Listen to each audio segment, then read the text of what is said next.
Sejarah Jakarta, Kota Tua dan Sejarah yang Terlupakan. Angin asin dari pelabuhan masih menguar lembut di antara bangunan tua. Bau kayu lapuk dan lumpur menyelinap dari balik jalan-jalan yang berkerak sejarah. Jam dinding di Museum Fathahillah berdetak lambat, seolah mencoba menahan waktu agar tak lagi melangkah maju, melainkan mundur. Menyusuri jejak yang pernah disebut Batavia, adalah menyusuri luka-luka yang belum benar-benar sembuh. Kota Tua Jakarta bukan sekadar destinasi wisata dengan sepeda ontel berwarna-warni. Ia adalah ruang yang menyimpan nyawa masa lalu. Di sanalah tubuh-tubuh sejarah ditanam, beberapa dengan nisan, beberapa hanya dengan kenangan. Sebelum bangunan gaya arsitektur Belanda menancapkan bayangannya di tanah ini, wilayah ini dikenal sebagai Sunda Kelapa, sebuah pelabuhan strategis yang menjadi pusat aktivitas perdagangan di bawah kekuasaan Kerajaan Pajajaran. Kapal-kapal dari Gujarat, Arab, Cina, dan Nusantara bersandar di pelabuhan ini, saling bertukar rempah, kain, dan kepercayaan. Namun, semuanya berubah saat suara sepatu kulit yang keras mulai menggantikan gemuruh gelombang. Tahun 1602, lahirlah satu kekuatan dagang paling brutal dalam sejarah, Verenigde Oost-Indische Compagnie, VOC. Dengan alasan dagang, mereka membawa kekuatan militer, administrasi, bahkan pengadilan sendiri. Jakarta, yang kala itu belum bernama Jakarta, menjadi target utama. Tahun 1619, di bawah pimpinan Jan Pieter Sontjoen, VOC menyerbu Jayakarta dan menghancurkan kota pelabuhan itu hingga rata dengan tanah. Tak hanya gedung, manusia pun dijadikan abu. Di atas puing-puing itulah, Batavia lahir. Batavia tidak dibangun sebagai kota untuk rakyat. Ia dibangun sebagai cermin Eropa di negeri tropis. Kanal-kanal bergaya Amsterdam membelah kota, gedung-gedung kokoh didirikan menggunakan tenaga kerja pribumi yang dipaksa, yang oleh Belanda disebut inlander. Namun, bukan hanya kemegahan yang hadir. Di balik dinding-dinding itu, malaria, kolera, dan wabah datang dari kanal-kanal yang kotor. Bahkan orang-orang Belanda sendiri lebih banyak meninggal karena penyakit daripada perang. Batavia dijuluki sebagai kuburan orang-orang Eropa. Ironis, kota yang dibangun untuk kejayaan malah menjadi liang kubur bagi pembangunnya. Di Batavia, dua dunia hidup berdampingan, tanpa pernah benar-benar menyatu. Di satu sisi, pejabat Belanda tinggal di rumah-rumah besar dengan jendela tinggi, berhalaman luas, dengan Buddha sebagai pelayan. Di sisi lain, masyarakat Tionghoa, Arab, pribumi, dan Buddha hidup di ganggang sempit, berdagang di pasar, dan tidur di kolong rumah panggung. Namun tak selamanya rakyat diam. Tahun 1740, sebuah pembantaian berdarah mengguncang Batavia. Ratusan bahkan ribuan warga Tionghoa dibantai oleh VOC dalam pembantaian Tionghoa Batavia, menyusul ketegangan ekonomi dan sosial. Bau darah menggantikan bau rempah, dan suara tangisan menggantikan bunyi alat musik di malam hari. Di antara aroma kopi dan debu sejarah, Batavia juga menjadi rumah bagi kisah-kisah cinta yang sunyi. Tak sedikit wanita Jawa yang jatuh hati kepada serdadu Belanda, dan sebaliknya. Namun cinta mereka tak pernah benar-benar milik mereka sendiri. Sistem kasta sosial kolonial membentang seperti kawat berduri, menghukum siapa saja yang mencoba menyeberangi garis. Seorang pribumi yang menikahi perempuan Belanda akan dilabeli pengkhianat oleh bangsanya sendiri. Sedang seorang wanita Eropa yang mencintai pria kulit sawo matang dianggap menjijikan oleh bangsanya. Namun seperti semua kota, Batavia tak bisa menolak kehadiran asmara, meskipun hanya hidup di balik tirai-tirai malam. Di rumah-rumah tua yang kini menjadi museum atau restoran, pernah terdengar bisikan-bisikan lembut. Ada kisah tentang Nyai, perempuan-perempuan pribumi yang dijadikan istri tidak resmi para Belanda. Beberapa dari mereka hidup dalam kemewahan, tetapi tak jarang pula berakhir tragis, dibuang setelah sang lelaki pulang ke negerinya. Batavia bukan hanya kota dagang, tapi juga kota perang kecil.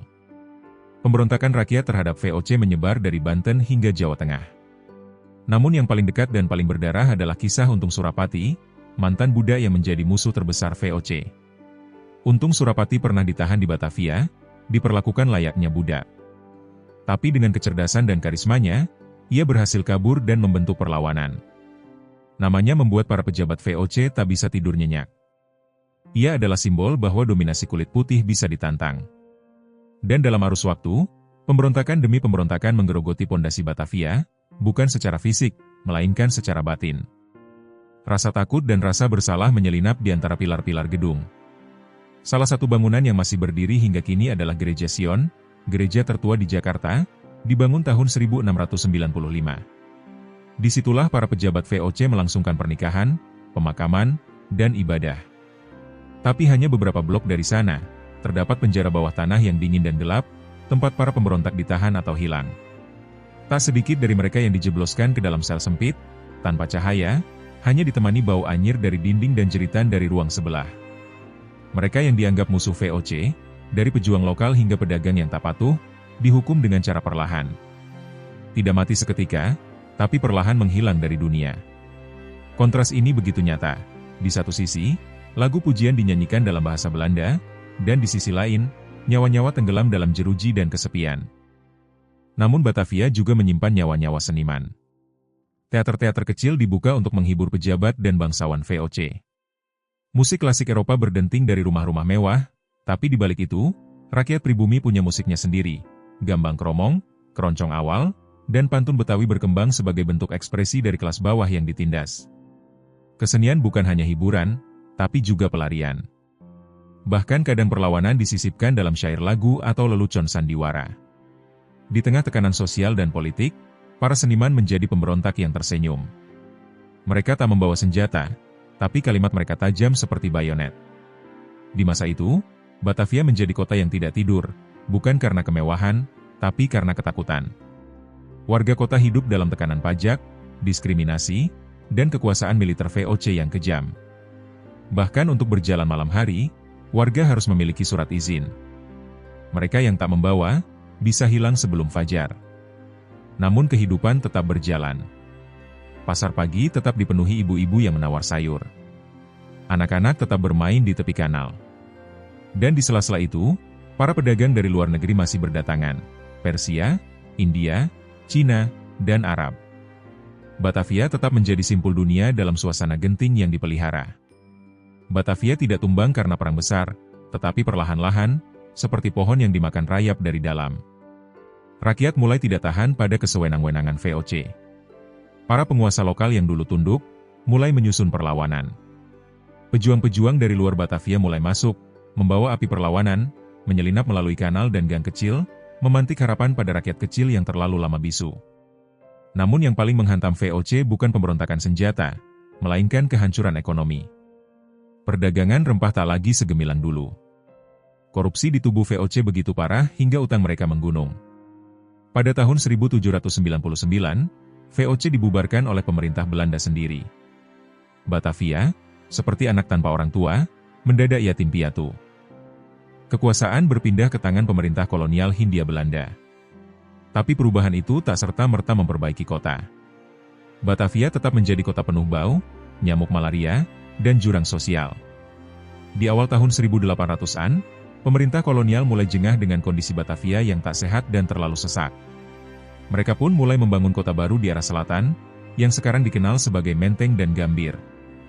Gedung-gedung pemerintahan pindah. Rumah para bangsawan kolonial mengikuti. Kota tua perlahan menjadi kota yang ditinggalkan. Dari kota kemegahan, Batavia menjadi kota tua yang dilupakan. Gedung-gedung mulai ditinggal, kanal-kanal tidak dirawat. Tapi justru dari situlah Batavia menyimpan semacam daya magis.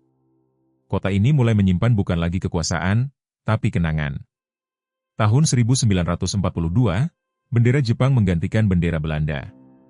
Dalam waktu singkat, Batavia kembali berganti nama, Jakarta Tokubetsushi, kota istimewa yang berada di bawah kendali militer Jepang. Namun alih-alih menjadi lebih baik, Jakarta justru masuk ke dalam babak paling gelapnya. Penindasan, kerja paksa, penyiksaan. Bangunan-bangunan tua kembali berdarah, kini bukan karena VOC, tapi karena pasukan Dai Nippon. Banyak warga dibawa keluar kota, tidak pernah kembali. Nama mereka hanya tinggal di buku keluarga. Namun satu hal berbeda, Jepang memperkenalkan gagasan Asia untuk Asia. Mereka membangkitkan semangat kebangsaan Indonesia, meski dengan niat manipulatif. Bahasa Indonesia mulai dipakai, lagu-lagu perjuangan dinyanyikan di sekolah, dan rakyat mulai berani bermimpi akan kemerdekaan. Saat proklamasi dibacakan di Pegangsaan Timur, Batavia resmi ditanggalkan. Nama, Jakarta, kembali dipakai, bukan lagi sebagai kota kolonial, tetapi sebagai simbol kemerdekaan. Kota tua, yang dulu merupakan jantung kekuasaan asing, kini menjadi saksi bisu lahirnya bangsa. Namun gedung-gedung tua itu tak serta-merta dihancurkan. Mereka dibiarkan berdiri, mungkin sebagai bentuk pengakuan sejarah. Bahwa bangsa yang besar bukan hanya mengingat kejayaannya, tapi juga luka-lukanya. Tahun-tahun setelah kemerdekaan, kota tua sempat diabaikan. Gedung-gedung tua rusak dimakan usia. Kanal penuh sampah.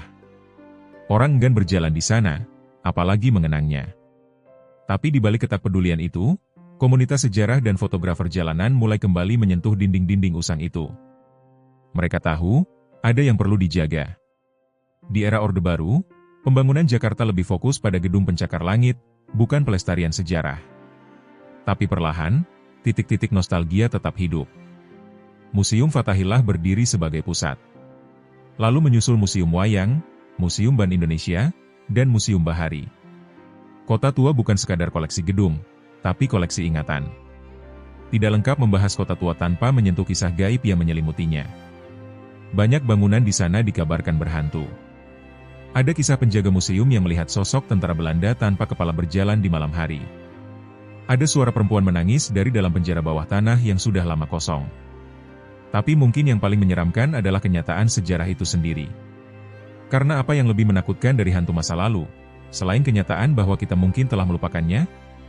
Kini, jika kamu berjalan menyusuri jalan Kali Besar, Taman Fathahillah, dan gang-gang kecil di kota tua, kamu mungkin akan melihat sepeda warna-warni, musisi jalanan, turis yang sibuk memotret, dan pasangan muda yang duduk di bangku taman. Tapi jika kamu mendengarkan lebih dalam, kamu bisa mendengar suara lain, suara dari masa lalu. Suara peluit kapal dari pelabuhan Sunda Kelapa. Derap langkah serdadu VOC. Tangis sunyi dari penjara bawah tanah. Suara mereka tidak menghilang, mereka hanya menunggu untuk didengarkan lagi. Kota tua hari ini bukan lagi jantung kekuasaan kolonial, melainkan jantung kenangan nasional. Dari gedung-gedung yang direstorasi, dari kanal yang dibersihkan, dan dari cerita yang terus dituturkan, sejarah Batavia hidup kembali, bukan sebagai pelajaran usang, tapi sebagai bagian dari identitas Jakarta. Ada satu hal yang membuat kota tua tetap bernyawa, museum. Di tengah era digital, di mana semua bisa dicari lewat layar, museum-museum di kota tua tetap menjadi penjaga memori fisik bangsa. Museum Fathahillah, dulunya Balai Kota Batavia, kini menjadi tempat rekam jejak Jakarta dari masa ke masa. Museum Wayang, menyimpan koleksi wayang dari seluruh Nusantara dan dunia, sekaligus mengenang budaya yang lahir di tengah penjajahan.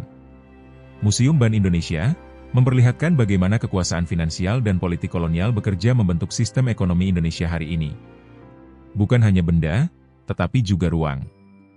Dinding yang menghitam, lantai yang berderit, dan cahaya matahari yang menyusup lewat jendela besar adalah bagian dari narasi yang tak bisa dituliskan.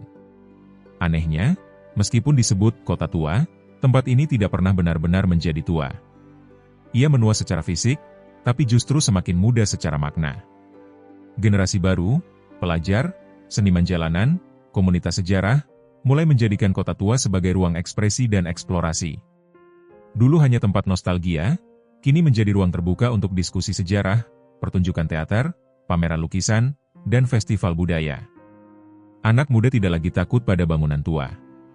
Mereka justru datang untuk menciptakan cerita baru di tempat cerita lama belum benar-benar usai. Sejarah tidak selalu tentang kemenangan. Batavia bukan kisah kebanggaan, tapi kisah luka yang tak boleh hilang.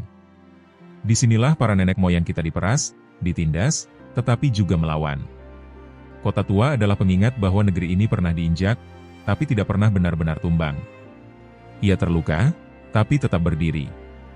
Bangsa ini tidak dibangun dari kertas dan pidato, tetapi dari darah, peluh, dan diam-diamnya perlawanan. Jika kamu datang ke kota tua saat senja, dan berdiri di depan Museum Fathahillah, kamu akan melihat cahaya keemasan menyapu dinding-dinding tua. Di sana, bayangan gedung-gedung akan jatuh panjang di atas tanah, seolah sejarah sedang menulis ulang dirinya di atas aspal. Karena sejarah tidak hanya dibaca. Ia dihidupkan, setiap kali ada yang bersedia berjalan kaki pelan-pelan di ganggang itu. Setiap kali ada yang berhenti untuk menatap langit kota tua, dan menyadari bahwa langit yang sama pernah menaungi para pemberontak, para budak, para nyai, para pedagang, dan para penyair diam. Jakarta hari ini adalah megapolitan. Gemerlap, padat, bising, dan tak pernah tidur. Tapi di jantungnya, berdetak diam-diam sebuah kota tua. Kota yang dulu bernama Batavia. Kota yang pernah menjadi saksi kejatuhan dan kebangkitan. Kota yang mengandung semua lapisan luka dan harapan. Batavia bukan sekadar nama tua.